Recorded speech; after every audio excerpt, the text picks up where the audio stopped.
पूर्वी गावात सरपंच म्हणून नाव कमावलेले चंद्रशेखर राव आता वयाच्या 60व्या वर्षी मात्र शहरात आपला मुलगा निलेशकडे राहत होते. एकेकाळी गावात त्यांचा खूप दबदबा होता. लोक त्यांना मान सन्मान देत. त्यांच्या शब्दाला वजन होतं. पैशांचीही त्यांच्याकडे काही कमी नव्हती. निलेश शहरात एका मोठ्या कंपनीत चांगल्या पदावर नोकरी करत होता. त्यामुळे शहरातही चंद्रशेखर रावांना कोणत्याही गोष्टीची कमतरता नव्हती. मोठं घर, सुखसोयी, आराम सगळं काही त्यांच्या आयुष्यात होतं. वय वाढलं होतं, पण तरीही ते पूर्वीसारखेच ऐशो आरामाचं आयुष्य जगत होते.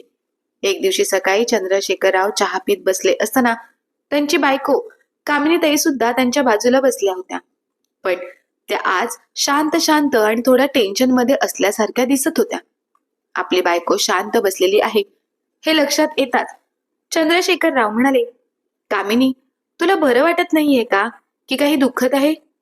चंद्रशेखर रावांच्या प्रश्नांनंतर थोडा वेळ शांत बसल्यानंतर कामिनीताई हळू आवाजात म्हणाल्या, अहो, खूप वर्ष झाली.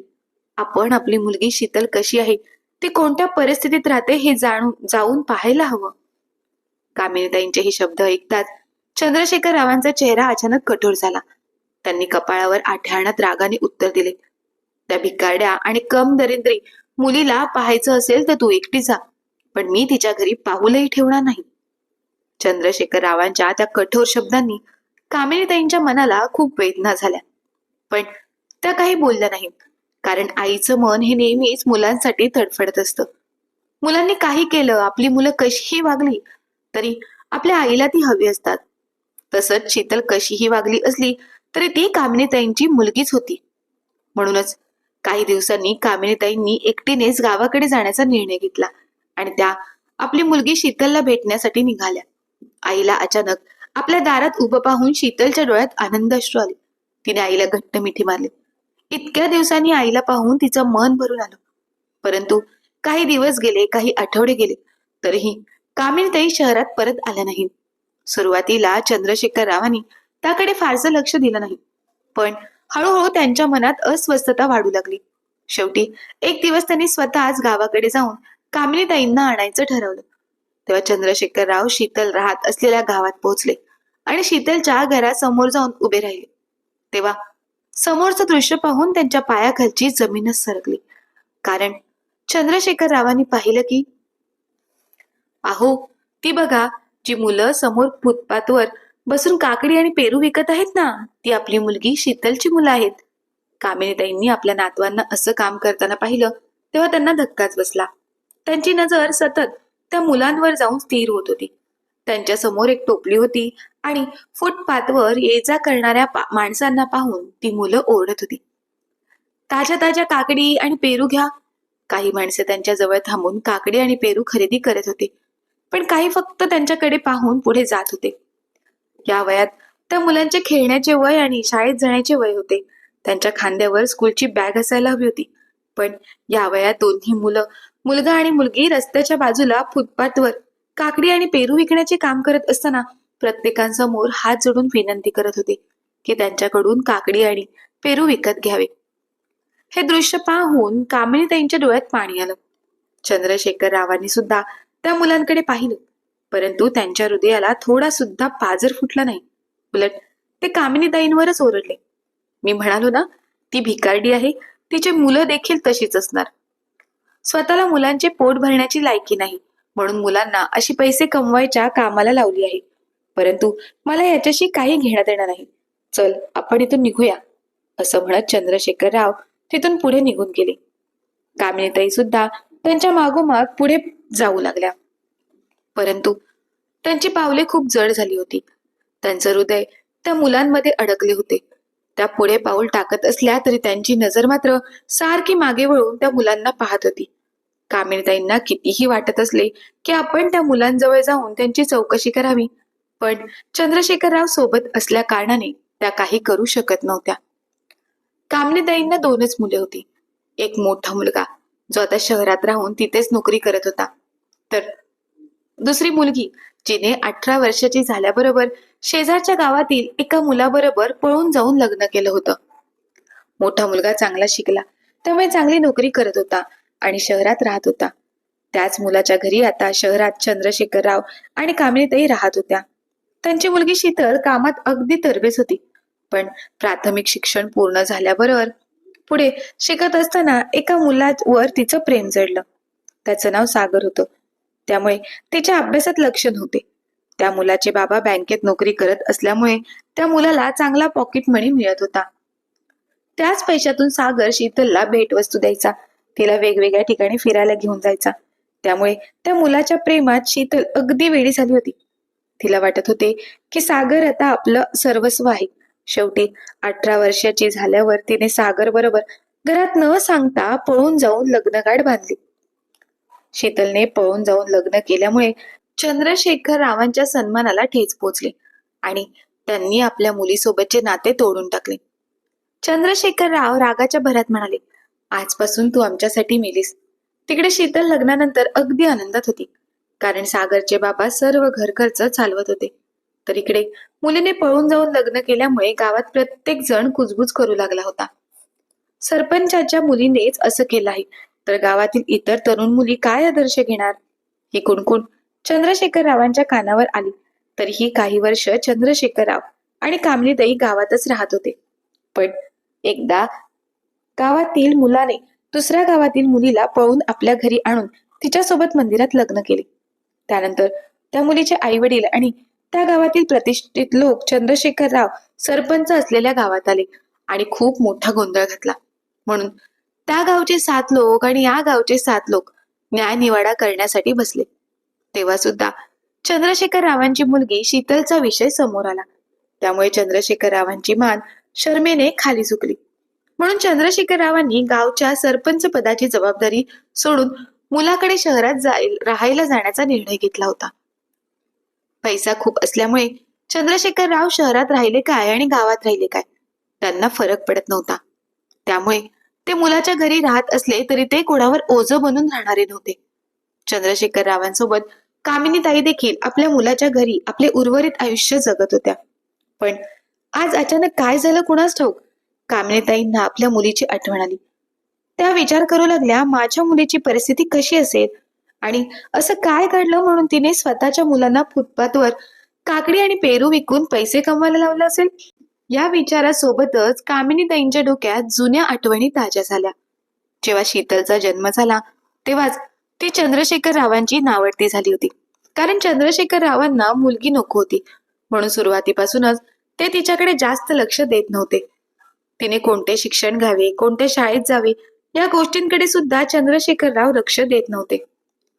चंद्रशेखर रावांना असं वाटत होतं की आपल्याला 2 मुलगे असायला हवेत आणि त्या दोघांनीही गावावर राज्य करावे.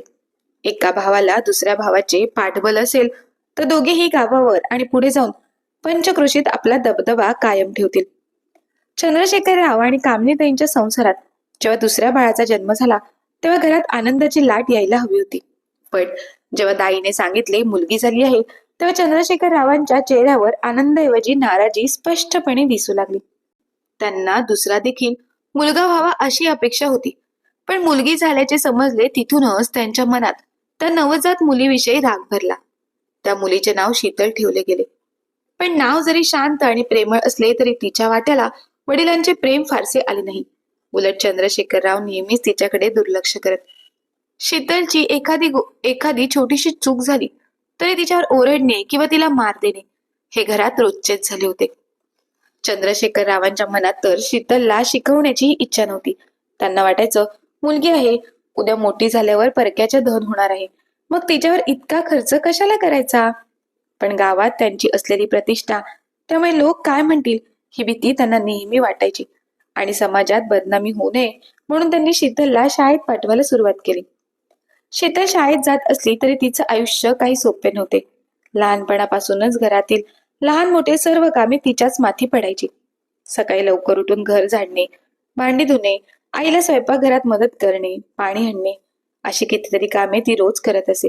तिचे छोटे छोटे हात नेहमी कोणत्या ना कोणत्या कामात व्यस्त असायचे. त्यामुळे अभ्यासासाठी तिला फारसा वेळच मिळत नसे. शीतल अभ्यास करत असे, परीक्षेतही पास होत असे, पण तिचे मार्क्स कधीच जास्त येत नसत आणि तिची तुलना नेहमी तिच्या दादाशी केली जायची. शीतलचा मोठा भाऊ अनिकेत घरातील सगळ्यांचा लाडका होता. त्याला घरात कोणतेही काम करावे लागत नव्हते. तो फक्त शाळेत जायचा आणि घरी येऊन शांतपणे अभ्यास करायचा. घरातले सर्वजण त्याची काळजी घेत. इतकंच काय, त्याच्या जेवणाचे ताट सुद्धा त्याच्या खोलीत नेऊन द्यावे लागे आणि ते कामही बहुतेक वेळा शीतललाच करावे लागायचे. अनिकेतने आपले शिक्षण मन लावून पूर्ण केले. उच्च शिक्षण घेतल्यामुळे त्याला शहरात एका चांगल्या कंपनीत नोकरी मिळाली. नोकरी लागल्यानंतर त्याने स्वतःच्या बरोबरीने शिकलेल्या मुलीसोबत लग्न केले आणि हळूहळू शहरातच स्थायिक झाला. इकडे मुलीने चंद्रशेखर रावांच्या मनाविरुद्ध लग्न केल्यावर त्यांनी सरपंच पद सोडले. त्यानंतर मुलाकडे जाण्या अगोदर ते काही दिवस गावातच राहिले होते. पण गावात सरपंच पद सोडल्यानंतर त्यांना कोणी इज्जत देत नव्हते. म्हणून चंद्रशेखर राव आपल्या बायकोसह आपल्या मुलाकडे शहरात राहायला आले होते. कामिनीताई शहरात आपल्या मुलाकडे राहत असल्या तरी त्या 2-3 महिन्यांनी गावी जाऊन सर्व गोष्टींवर नजर टाकून येत असत. सोबतच आपल्या मुलीचा संसार कसा चालू आहे हे देखील त्या न विसरता पाहून येत असत. म्हणजे त्या मुलीच्या घरी जायच्या नाहीत, पण दुरून त्यांची चौकशी करून आपल्या मुलीचा संसार कसा चालू आहे हे पाहत असत. त्या माहिती घेऊन दोघे नवरा बायको एकमेकांना साथ देऊन आपला संसार सुखाने करत आहेत हे कामिनीताईंना समजायचे. पण आजचे दृश्य पाहून कामिनीताईंचे हृदय जणू तुटून गेले होते. काही दिवस कामिनीताई याच गोष्टीचा विचार करत होत्या, कारण त्यांच्या डोळ्यासमोर सतत त्यांच्या नातवंडांचे चेहरे दिसत होते. नात आणि नातू काकडी आणि पेरू विकण्याचे काम करत होते. म्हणून शेवटी हिंमत करून एक दिवस कामिनीताईंनी चंद्रशेखर रावांसमोर विषय काढलाच. चला ना, आपण एक दिवस मुलीकडे जाऊन येऊया. माहित नाही तिची परिस्थिती कशी आहे, घर खर्च कसा चालवत असेल, का तिने आपल्या मुलांना शाळेत पाठवण्याऐवजी पैसे कमवायला लावलं आहे. कामिनीताईंचे बोलणे ऐकल्याबरोबर चंद्रशेखर रावांचा आवाज चढला. ते मोठ्या आवाजात म्हणाले, ती लहानपणापासूनच भिकारडी आहे, याविषयी मला अजिबात शंका नाही. तिने आपल्या घरात जन्म घेतला आणि माझ्या साम्राज्याला उतरती कळा लागली. आता नवरा बायकोंकडून कमाई होत नसेल म्हणून मुलांना सुद्धा पैसे कमवायच्या कामाला लावलं असेल. मला तिच्याशी काही घेणं देणं नाही.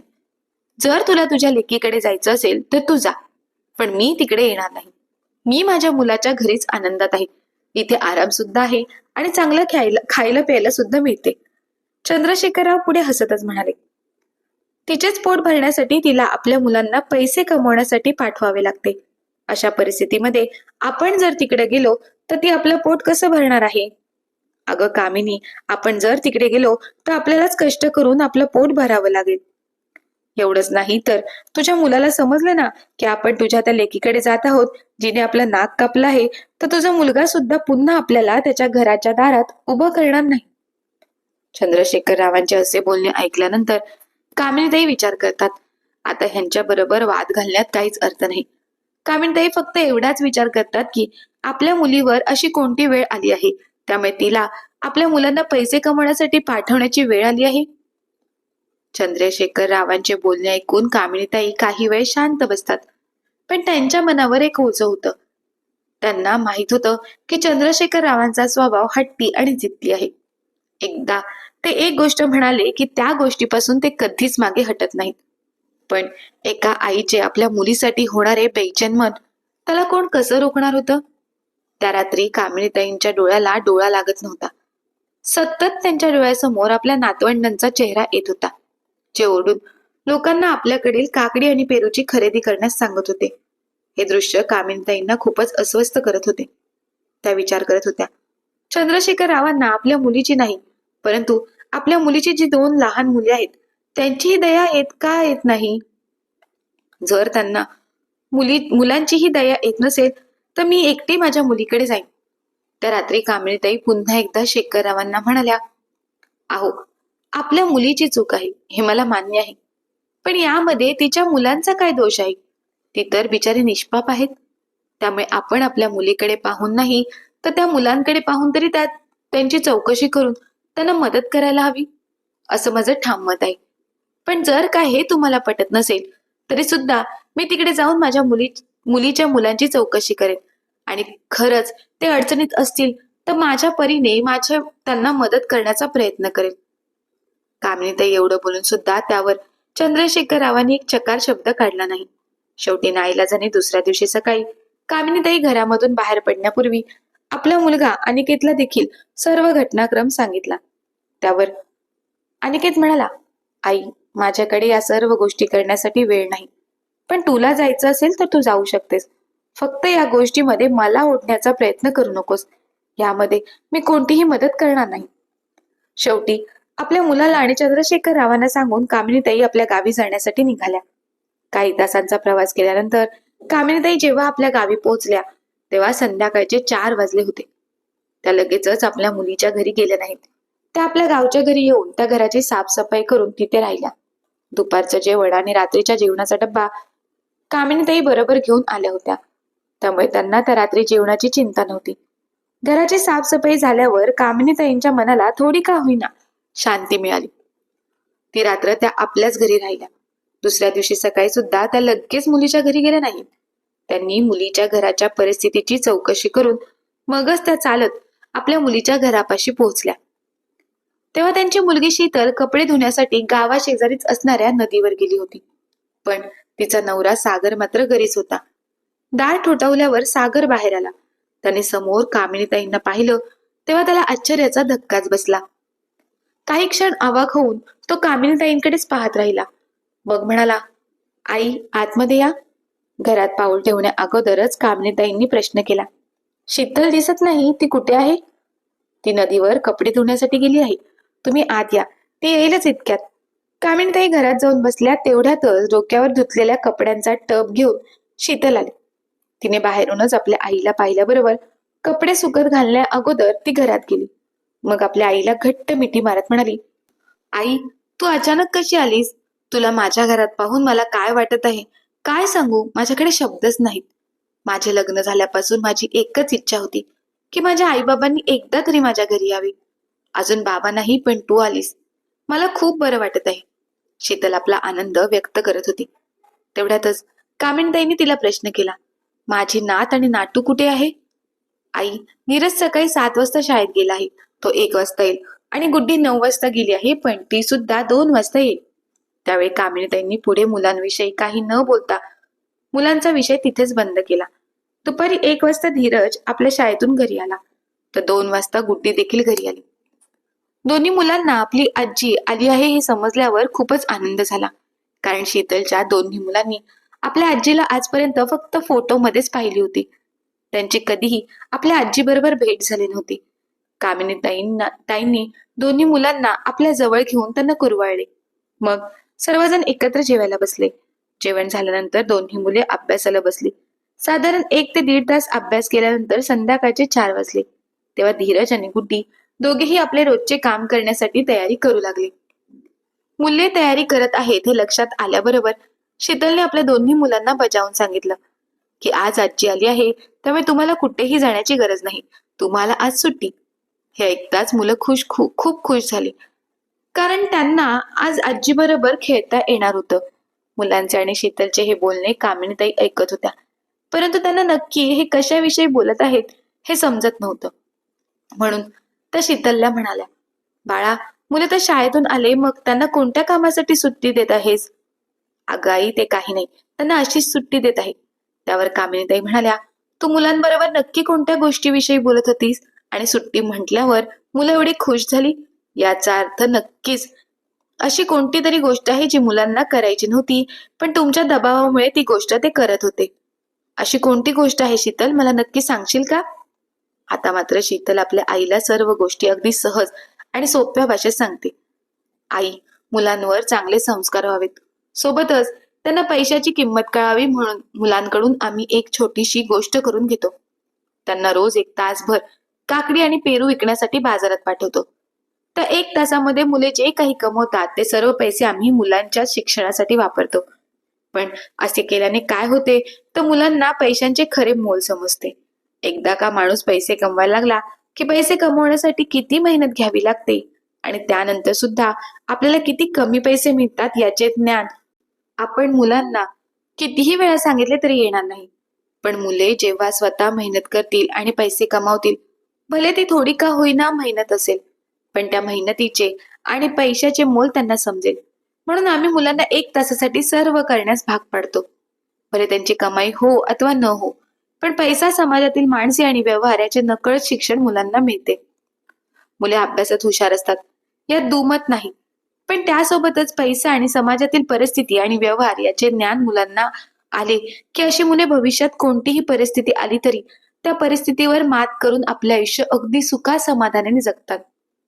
आपल्या मुलीचे असे बोलणे ऐकल्यानंतर कामनीताईंना आश्चर्याचा धक्का बसला. त्या विचार करू लागल्या की एवढा खोल आणि सखोल विचार तर मी सुद्धा आजपर्यंत केला नव्हता. फक्त मुलांना शाळेत पाठवून चांगले शिक्षण द्यायचे एवढेच मला शिक्षणाविषयी माहित होते. त्यावर शीतल म्हणाली, अगं आई, हे सर्व करण्याचे आणि करून घेण्याचे सागरने सुचवले. सागरकडे जास्त पैसे नाहीत, पण त्याच्यावर झालेले संस्कार आणि त्याचे पैशाविषयी असणारे नियोजन यामुळे आजपर्यंत कधीच आम्हाला आमच्या संसारात सुखाची कमी भासली नाही. भले आमच्याकडे 2 पैसे कमी असतील, पण आम्ही सुखा समाधानाने एकत्रितपणे राहून आमचं आयुष्य जगत आहोत. आता तूच मला सांग की आपण पैसा कशासाठी कमवतो? तर आपलं आयुष्य सुखा समाधानात जावं यासाठीच ना. पण आपण कितीही पैसा कमवला तरी आपल्या आयुष्यात सुख येतं का? कामिनीताईकडे या प्रश्नाचे उत्तर नव्हते, म्हणून त्या शांतच राहिल्या. परंतु जेव्हा कामिनीताई आपल्या मुलीच्या घरी राहू लागल्या तेव्हा आपली मुलगी जे काही म्हणत होती ते सुख त्या अनुभवत होत्या. सुखाच्या गोष्टी करणे आणि ते अनुभवणे यात खूप मोठा फरक असतो. याची प्रचिती कामिनीताईंना आपल्या मुलीच्या घरी राहून येत होती.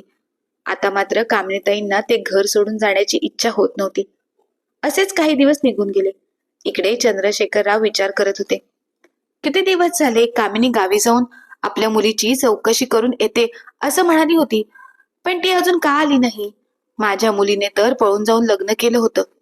आता जर तिकडे जाऊन कामिनी काही त्यांना म्हणाली असेल आणि त्यांना राग आला असेल, तर रागाच्या भरात त्यांनी कामिनीला काही नाही, माझ्या कामिनीला काही होणार नाही. कामिनीताईंविषयी चंद्रशेखर रावांच्या मनात आता वाईट विचार येऊ लागले होते. म्हणून त्यांनी विचार केला, आता अजून वाट पाहण्यात अर्थ नाही. आपल्याला स्वतः तिकडे जाऊन परिस्थिती पाहून कामिनीला परत घेऊन यावे लागेल. मग काय, चंद्रशेखर राव निघाले आणि आपल्या मुलीच्या घरी जाऊन पोहोचले. बाबा घरी आले आहेत हे पाहून शीतल आणि सागर दोघांनाही खूपच आनंद झाला. त्यांनी लगेच चंद्रशेखर रावांना 2 दिवस तिथेच राहण्याची विनंती केली. पण चंद्रशेखर रावांना अजून कामिनीताई दिसल्या नव्हत्या, म्हणून ते रागातच म्हणाले, मी तुमचा पाहुणचार घेण्यासाठी इथे आलेलो नाही. माझी कामिनी कुठे आहे? तेवढ्यात कामिनीताई हॉलमध्ये आल्या आणि म्हणाल्या, अहो, एवढं रागवायला काय झालं आहे? मी इथेच आहे.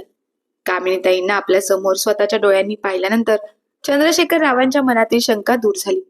मग आपल्या जावयाने आणि लेकीने दिलेला सर्व पाहुणचार त्यांनी आनंदाने स्वीकारून ते सुद्धा आपल्या जावयाच्या घरी 2 दिवस थांबले.